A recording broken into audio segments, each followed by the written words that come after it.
নারী বিষয়ক সংস্কার কমিশনের প্রতিবেদনের ৬টি সুপারিশ বাস্তবায়ন স্থগিত রাখতে করা রিটের আদেশ আগামী ২৬ মে। বিচারপতি ফাতেমা নজিব ও বিচারপতি শিকদার মাহমুদ রাজির হাইকোর্ট বেঞ্চে শুনানি শেষে আদালত আদেশের জন্য এই দিন ধার্য করে।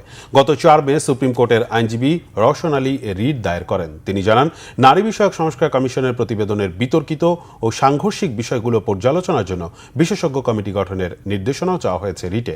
আবেদনে আরও বলা হয়েছে, নারী বিষয়ক সংস্কার কমিশনের প্রতিবেদনের বেশ কিছু সুপারিশ ইসলামী শরীয়তের বিধান ও জনগণের ধর্মীয় অনুভূতির পরিপন্থী, বাংলাদেশের সংবিধানের সঙ্গেও সাংঘর্ষিক। রিটে সংশ্লিষ্ট ৩টি মন্ত্রণালয় ও নারী সংস্কার কমিশনের চেয়ারম্যানকে বিবাদী করা হয়। কমিশনের প্রতিবেদনের ৩, ৪, ৬, ১০, ১১ ও ১২ অধ্যায়ে অন্তর্ভুক্ত সুপারিশগুলো কেন বেআইনিভাবে প্রণীত ও আইনগত কার্যকারিতা বহির্ভূত ঘোষণা করা হবে না, এই মর্মে রুল চাওয়া হয়েছে।